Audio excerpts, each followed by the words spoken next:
ఓం శ్రీ గురుభ్యో నమః. హరి ఓం. ఓం సుముఖశ్చైకదంతశ్చ కపిలో గజకన్యకః లంబోదరశ్చ వికటో విఘ్నరాజో గణాధిపః ధూమకేతుర్గణాధ్యక్షో ఫాలచంద్రో గజాననః వక్రతుండః శూర్పకర్ణో హేరంబస్కందపూర్వజः షోడశైతాని నామాని యప్పఠేత్ శృణుయాదపి విద్యారంభే వివాహే చ ప్రవేశే నిర్గమే తదా సంగ్రామే సర్వకార్యేషు విఘ్నస్వస్త్య న జాయతే. శ్రీమహాగణాధిపతయే నమః. ఓం సం శరవణభవాయ నమః. ఓం దుం దుర్గాయే నమః. ఓం హ్రీం హనుమతే నమః. వీక్షిస్తున్నటువంటి ప్రేక్షకు మహాశైలందరికీ కూడా మరి ఈ 2026 సంవత్సరము ఫిబ్రవరి 23వ తేదీ నుండి మే 10వ తేదీ వరకు కూడా మేషరాశి పర్యంతము మీనరాశి వరకు కూడా పంచగ్రహ కూటమి చతుర్గ్రహ కూటములు నానా విధములైనటువంటి దోషాలని ప్రతి రాశి వారికి అట్లాగే వారి జన్మజాతకంలో ఉన్నటువంటి లగ్నానుసారము ఏ ఏ గ్రహాలు ఏ ఏ స్థానాలకి ఆధిపత్యం వహించి ఈ రాహువుతో మరియు శనితో కలిసినప్పుడు అంటే ఈ యొక్క 70-72 రోజుల్లో ఇటు రాహువుతో పాపగ్రహంతో పాపగ్రహమైనటువంటి శనితో కలవటం ద్వారా ఈ 70 రోజులు కూడా చాలా విశేషమైనటువంటి ఇబ్బందులు కలిగే అవకాశాలు ఉంటాయి.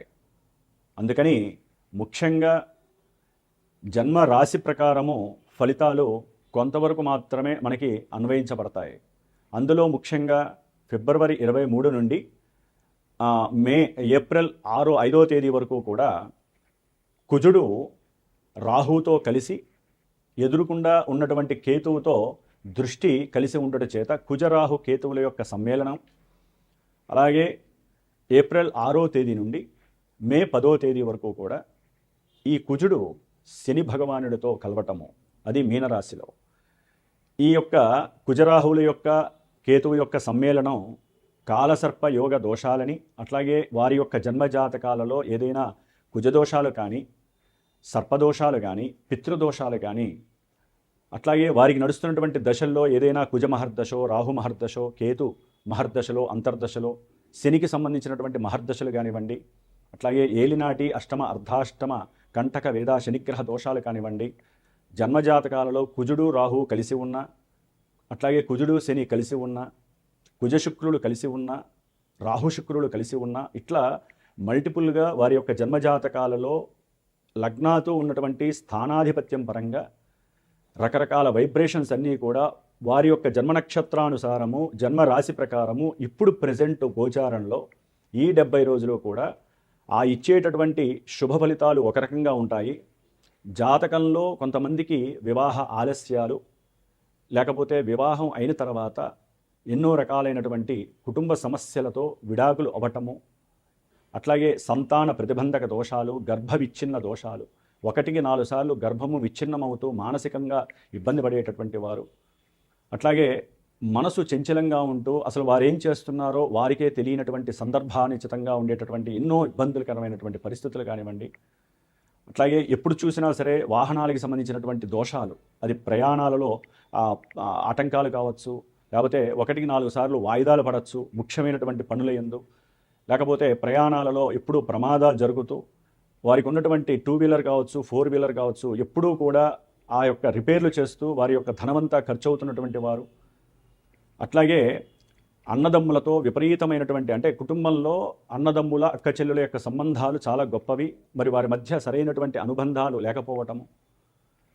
ముఖ్యంగా ఉన్నతమైనటువంటి ఉద్యోగాలు చేసేవాళ్ళు కానీ రాజకీయ వ్యవస్థలో ఉండేటటువంటి ఉద్యోగులు కానీ నాయకులు కానీ ఎవరైనా సరే, మిలిటరీ వ్యవస్థలో కానీ పోలీస్ వ్యవస్థకి సంబంధించిన రంగంలో ఎవరైనా సరే వృత్తి వ్యాపారాలు చేసేవాళ్ళు కానీ, బార్బర్ షాపుల్లో ఉండేటటువంటి వాళ్ళు ఓనర్స్ కావచ్చు పనిచేసేవాళ్ళు కానీ, అట్లాగే కషాయ పని చేసేవాళ్ళు, కుమ్మరి పని చేసేవాళ్ళు, శస్త్రచికిత్సలు చేసేటటువంటి డాక్టర్లు, అనస్థీషియా ఇచ్చేటటువంటి డాక్టర్లు కానివ్వండి, అట్లాగే పెద్ద పెద్ద బిజినెస్ మెన్స్ పారిశ్రామికవేత్తలు కానివ్వండి, వీళ్ళందరికీ కోర్టుకు సంబంధించినటువంటి సమస్యలు ఒక పట్టాన ఎడతెరిపి లేకుండా వారి యొక్క జన్మజాతకంలో జరుగుతున్నటువంటి పరిస్థితులను బట్టి ఎన్నో ఎదుర్కొంటూ ఉంటారు. వారికి ఉన్నటువంటి డబ్బంతా కూడా లాయర్లకో కోర్టులకో పోలీసులకో దారపోసేటటువంటి పరిస్థితి చాలామందికి ఉంటోంది.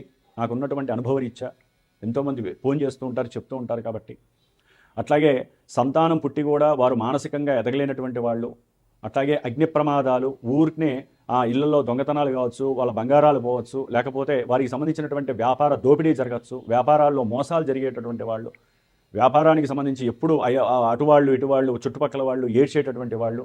ఎందుకంటే ఇప్పుడు నడుస్తున్నటువంటి ఈ పంచగ్రహ కూటమి రాహు శనుల యొక్క యుతి కుజుడితో సంబంధంగా ఉంది కాబట్టి చాలా చాలా మల్టిపుల్గా ఎవరి జాతకానుసారం సరిగ్గా లేకపోతే, జాతకంలో దశలు అంతర్దశలు కుజుడు ఇందాక చెప్పినట్టుగా కనుక జరుగుతున్నట్లయితే గోచారంలో రూల్స్ వేరుంటాయి, జాతకంలో ఉన్నటువంటి సిచ్యువేషన్స్ మహమ్మారి పరిస్థితులను కలుగజేస్తాయి. ఎన్నో రకాలైనటువంటి విపరీత అనారోగ్య, దీర్ఘకాలిక అనారోగ్య సమస్యల పరంగా అనుకోకుండానే ఆపరేషన్స్కి వెళ్ళే పరిస్థితులు ఉంటాయి. ఒక్కోసారి ఆపరేషన్స్లో వికటించి ప్రాణాలు పోయే పరిస్థితులు ఉంటాయి.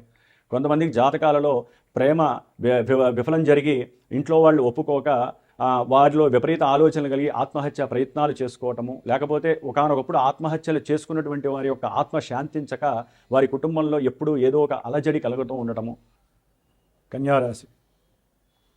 కన్యారాశి వారికి మరి 6వ స్థానంలో ఉన్నటువంటి రాహువుతో రవి, కుజుడు, బుధుడు, శుక్రుడు, ఈ 4 గ్రహాలు రాహుతో కలవడం ద్వారా పంచగ్రహ కూటమి ఫిబ్రవరి 23వ తేదీ నుండి మార్చి 2వ తేదీ వరకు కూడా పంచగ్రహ కూటమి అస్తవ్యస్తమైనటువంటి పరిస్థితుల్ని కలుగజేస్తుందని కూడా మనం ఊహించాలి. ఎందుకంటే దీన్ని మనకున్నటువంటి సర్పయోగ దోషాలలో దీన్ని మహాపద్మకాల సర్పదోషము అంటారు. అంటే జన్మకాల చక్రంలో జన్మలగ్నం నుంచి 6వ స్థానంలో రాహు, 12వ స్థానంలో కేతు ఉన్నట్లయితే దీన్ని మహాపద్మకాల సర్పదోషము అంటారు, యోగ దోషము అంటారు. అంటే మనకి జాతకరీత్యా లగ్నం నుంచి ఎంత ఫలితం వస్తుందో చంద్రుడి నుంచి మానసిక దోషాలు అట్లా వస్తాయని అర్థం. మరి కన్యారాశి వారికి 6వ స్థానంలో ఈ విధంగా కలవటం వలన పంచగ్రహ కూటమి చాలా అద్భుతం అని కూడా చెప్తూ ఉంటారు మన గోచార రీత్యా, శాస్త్రం రీత్యా, ఆ యొక్క రూల్స్ రీత్యా. ఓకే, మరి జాతకంలో ఇలా లేకపోతే ఈ కుజరాహుల సంబంధం అనేటటువంటి ఎక్కడున్న దోషమే యాక్చువల్లీ. వాళ్ళ మధ్య దృష్టి కావచ్చు, వాళ్ళ యొక్క యుతి ధర్మం కావచ్చు, ఒకరి నక్షత్రంలో ఒకరున్న జాతకంలో ఎక్కడైనా కుజదోషాలు, రాహుగ్రహ దోషాలు ఉన్నా కూడా వాళ్ళ యొక్క దశలు జరుగుతున్నా ఈ సందర్భంలో మరి 12లో కేతు ఉన్నాడు కదా, ఇది మహాదోషం. అంటే ఆరోగ్యము దెబ్బతినడము, దీర్ఘకాలిక అనారోగ్యాలకి ఇది మూలస్తంభం అవుతుంది. ఉద్యోగ వ్యవస్థలో మార్పులు చేర్పుల ద్వారా మానసిక అశాంతి, ఏదో డబ్బులు వస్తాయి మనకి, రావాల్సిన అప్పులు ఏమన్నా తిరిగి వస్తాయి అనుకుంటారు, లెక్క ప్రకారం రాకపోగా వెనకాల ఖర్చులు రెడీగా ఉంటాయి. ఎందుకంటే ఇక్కడ గ్రహాలను మిక్సింగ్ చేసుకుంటూ చెప్తే ఇవన్నీ వస్తాయండి. ఏదేదో భయపెట్టడానికి కాదు, అవతల వాళ్ళని ఏదో నిర్వీర్యం చేయడానికి చెప్పకూడదు. జ్యోతిష్యం వినేవాళ్ళు కూడా జాగ్రత్తగా దీని ద్వారా కొన్ని మీరు ఆచరించుకుంటారని చెప్తూ ఉంటామే కానీ గురువులం భయపెట్టడానికి ఎవ్వరూ చెప్పరు. ఉన్న విషయం చెప్పకుండా అన్ని శుభాలు చెప్పేయచ్చు, పెద్ద సమస్య కాదు. శుభాలు చెప్పడం ద్వారా మీకు రాబోయే కష్టాలు ఎవరు చెప్తారు? ఇంకా గ్రహాలు వచ్చేమన్నా మనకి చెప్తాయి, మాకు చెప్తే మీకు చెప్పవు. ఇప్పుడు ఓన్లీ మానసికంగా మాత్రమే. మరి జాతకంలో జన్మలగ్నం నుంచి గ్రహాలు వేరే సిచ్యువేషన్లో ఉంటే, ఆ దశలు అంతర్దశలు ఇప్పుడు కనుక మనకి కళ్ళ ముందు కనిపిస్తూ ఉంటే మహాదోషం ఇది. 6వ స్థానం అనేది ప్రమాదాలకి హేతువు. కుజరాహులు అక్కడ ఉంటే ప్రమాదాలు జరుగుతాయి. ముఖ్యంగా అయిన వాళ్ళు, బంధువులు కూడా మీకు శత్రువులుగా మారిపోతారు. ఉద్యోగాదుల్లో ఒక రకంగా చెప్పాలంటే తీవ్ర అసంతృప్తి కలుగుతుంది. అక్కడి నుంచి రావాల్సినటువంటి పెన్షన్స్ రావు. ఒకవేళ పెట్టుబడులు ఏమన్నా పెట్టినా కూడా అవి మీకు ఇంకా అప్పులు పెరుగుతూ ఉంటాయి తప్ప ఆ పెట్టుబడులకు తగిన రాబడి రాదు. వ్యాపారాలలో అయితే కనుక తీవ్రపరమైనటువంటి ఎదురు వ్యాపారస్తులు మీకు ఎక్కువ అవుతారు. అట్లాగే రోగ నిరోధక శక్తి అనేటటువంటి పెరుగుతుంది, ఆయుష్ పెరగడానికి అవకాశాలు ఉన్నాయి. అయితే ఇక్కడ 1 గ్రహము 2 గ్రహాలు ఉంటే కాస్త మ్యూచువల్గా 5 గ్రహాలు మార్చి 2 వరకు ఉన్నాయి, అక్కడ వ్యవహారం తేడా వస్తుంది. మార్చి నుంచి ఇంకా ఇబ్బందులు ఉండే అవకాశాలు ఉంటాయి. ప్రయాణాలలో స్వలాభం కలగచ్చు. ప్రయాణాలు ఒక్కోసారి ఆకస్మికంగా బంధువుల యొక్క సంతోషం కోసం, లేదా బంధువుల ఇళ్లలో ఏదైనా పూజలు పునస్కారాలు, పెళ్ళిలో ఏదో జరగడం ద్వారా ప్రయాణానికి వెళ్ళడం అనేది జరుగుతుంది. కానీ కరెక్ట్గా మార్చి 2 నుంచి ఏప్రిల్ 5 వరకు కూడా గ్రహస్థితి వీరికి ఏదో రకమైనటువంటి కడుపుకి సంబంధించినటువంటి అనారోగ్యాలు, ప్రయాణాలలో ఆటంకాలు, ప్రమాదాలు, అట్లాగే అన్నదమ్ముల మధ్య ఆకస్మికంగా మాట సంఘర్షణగా మారిపోయి సమస్యలు, గొడవలు పడటము, అట్లాగే తండ్రి యొక్క ఆరోగ్య విషయంలో తెలియని మానసిక బాధ మిమ్మల్ని తొలిచివేయటము, ఇవన్నీ కూడా జరగడానికి అవకాశం ఉంటుంది.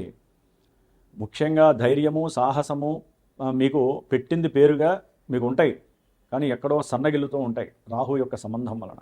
ప్రతి విషయంలో భయపడుతూ ఉంటారు, అడుగు ముందుకు వేస్తారు ధైర్యంగా, కానీ ఏదో భయము ఇంతది కాస్త అంతగా కనిపిస్తుంది, ఎవరికి చెప్పుకోలేరు, మానసిక సమస్యలు ఎక్కువగా ఉంటాయి, అనారోగ్య బాధలు మిమ్మల్ని తీవ్రంగా ఇబ్బంది పెడుతూ ఉంటాయి. అన్నదమ్ములతో మాట్లాడదామన్నా కష్టంగా మారే పరిస్థితి ఉంటుంది. కొంచెం జాగ్రత్త వహించాలి అంతేనండి, భయపడడం కాదు, జాగ్రత్త పడాలంతే.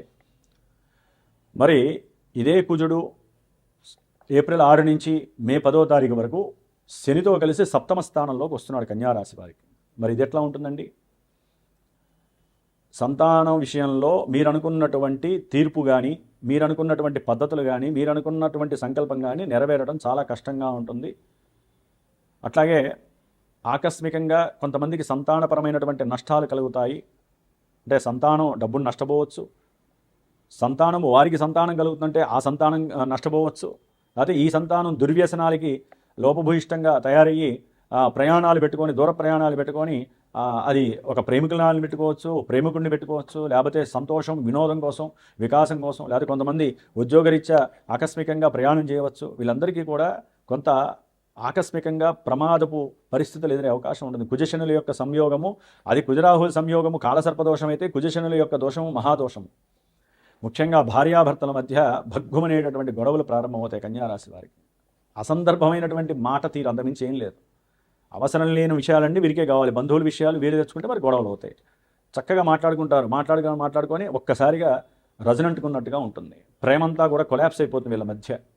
పిల్లలతో మాట్లాడుతూనే కోపం, ఆవేశం ఎక్కువైపోతూ ఉంటుంది కన్యారాశి వారికి. దాని ద్వారా గొడవలు ఎక్కువయ్యే పరిస్థితులు ఉంటాయి. కొంచెం జాగ్రత్త వహించాలి. ఉద్యోగంలో కూడా మీకున్నటువంటి కుటుంబంలో ఉన్నటువంటి విదేశాల వలన, మీరు మాట్లాడే తీరు వలన ఉద్యోగాల్లో నష్టాలు వస్తాయి, ఆర్థికంగా ధన నష్టం కలగడానికి ఉంటుంది. ఏప్రిల్ 6 నుంచి దీర్ఘకాలిక అనారోగ్యాల వలన భార్యాభర్తల మధ్య అన్యోన్యత తగ్గుతుంది. మీరు చేసేటటువంటి వ్యాపార విషయాలలో అనుసంధానం తగ్గి వ్యాపారంలో తీవ్రమైనటువంటి నష్టాలు కలగడానికి అవకాశం ఉంటుంది. అలాగే ఎన్నో రకాలైనటువంటి భయాలు మిమ్మల్ని అకస్మాత్తుగా కమ్మేస్తూ ఉంటాయి. మీకు ఎవరి దగ్గరైనా సహాయం చేశారు, అక్కడి నుంచి ధనం రావాలి అనుకుంటారు, వచ్చే అవకాశాలు ఉంటాయి, కానీ ఈ కుజశనుల యొక్క ఆ ప్రభావం మిమ్మల్ని ఇబ్బంది పెడుతుంది. జన్మజాతకంలో ఒకవేళ మీకు ఏదైనా శుభమహర్దశ అంతర్దశలు జరుగుతూ వారు శుభాలను ఇస్తూ ఉంటే ఇవి మీకు కొంతవరకే పనిచేస్తాయి, కాబట్టి అవి మీకు చక్కటి అనుకూలతలు కలిగజేస్తాయి. ముఖ్యంగా వివాహాలు జరిగిన వాళ్ళకి కొంతమందికి విడాకులు వచ్చే అవకాశాలు, విడాకులయ్యే అవకాశాలు ఏం లేదు, మాట సరిగ్గా లేకే, వేరే ఏమీ లేదండి. ఎవరు మధ్యలో రావద్దు, వీళ్ళ మధ్య భార్యాభర్తల మధ్య ఎవరూ రావద్దు. ఆల్రెడీ కుజశనులే కలిసి ఉంటేనే మహా డేంజరు, మళ్ళీ మూడో వ్యక్తి ఎందుకు రావటం. కాబట్టి కొంచెం జాగ్రత్త వహించండి. ఏదన్నా వస్తే మాట మాట్లాడుకోకుండా కామ్గా ఉండండి. మౌనైన కర్తవ్యం, మౌనంతో మీ కర్తవ్యాలు మీరు ఆచరించండి, ఎటువంటి సమస్యలు రావు. ఊరినే కోర్టులకు వెళ్ళి అనవసరంగా డబ్బులు పాడు చేసుకోకండి.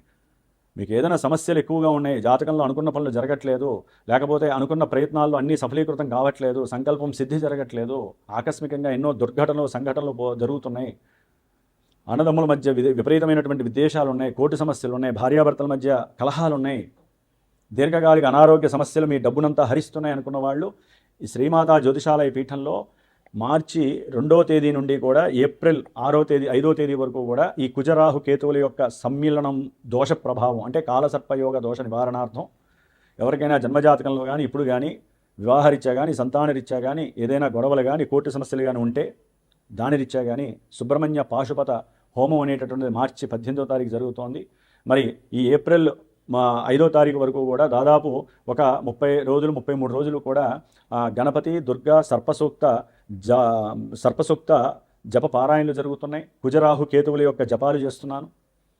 అట్లాగే ఏప్రిల్ 6వ తేదీ నుండి మే 10 వరకు కూడా మరి కుజశనుల యొక్క దోష పరిహారార్థమై ఇందాక చెప్పినటువంటి దోషాలు హరించడానికి, ఒకవేళ మీ జన్మజాతకంలో ఏదైనా తీవ్రమైనటువంటి సమస్యలు పడుతున్నా సరే ఇలాంటి పూజల్లో, అంటే ఆ సమయంలో ఏప్రిల్ 6 నుంచి కూడా మే 10 వరకు కూడా మరి హనుమంతుడికి సంబంధించినటువంటి మంజుసూక్త జప పారాయణం, అట్లాగే కుజశనులకి సంబంధించినటువంటి జపము. ఏప్రిల్ 17వ తేదీన అమావాస్య రోజున పవన సూక్త హనుమత్ పాశుపత రుద్రహోమము, నవగ్రహ నక్షత్ర ఈ 2 హోమాల్లో కూడా నవగ్రహ నక్షత్ర మిగతా దేవతల యొక్క హోమము, ముఖ్యంగా మృత్యుంజయ హోమము. మరి ప్రమాదాలు ఎన్నో సమస్యల నుంచి ఎదుర్కోవడానికి, మనిషి ప్రశాంతంగా బతకడానికి ఆ మృత్యుంజయేశ్వరుడే శ్రీరామ రక్ష. కుజుడు సామాన్యుడు కాదండి, ఆయన భగ్గుమనేటటువంటి అగ్గిపుల్ల లాంటి వాడు. ఆయన ఎవరితో ఇప్పుడు రాహుతో కలిస్తే మహా డేంజరు, శనితో కలిస్తే డేంజరు. కాబట్టి ఈ యొక్క 70 రోజుల కాలాన్ని, 74 రోజుల కాలాన్ని మనం వెళ్ళబుచ్చుకోవాలి. ఎందుకంటే జూలై 10వ తారీఖు వరకు కూడా కాలసర్పయోగ దోషం నడుస్తోంది. ముఖ్యంగా ఈ 70 రోజులు చాలా విశేషంగా నడుస్తాయి. కాబట్టి అవకాశం ఉన్నవాళ్ళు పీఠానికి ఫోన్ చేయండి. జన్మజాతకరీత్యా దోషాలున్నా, లేకపోతే ఇప్పుడు ఈ విధమైనటువంటి దోషాలు ఎవరైనా అనుభవిస్తున్నా సరే, నా చేత చేసేటటువంటి ఈ పూజా పునస్కారాల్లో, హోమాల్లో మీరు కూడా పార్టిసిపేట్ చేయండి. అందరికీ అందుబాటులో ఉండాలని, సర్వమానవాళి శ్రేయస్సు మరియు ఈ రాశుల వారికి యోగప్రదంగా ఉండటానికి మీ వంతుగా మీరు కూడా పీఠానికి సహకరించి చక్కగా ఈ పూజల్లో పాల్గొనండి. ఆ హనుమంతుల వారు, సుబ్రహ్మణ్యేశ్వర స్వామి ఇచ్చేటటువంటి ఆ ఫలితాన్ని మీరు కూడా ఒక భస్మరూపకంగా అనుభవించండి. సర్వదా శ్రేయోదాయకంగా ఉంటుంది. ఓం శరవణ భవాయ నమః.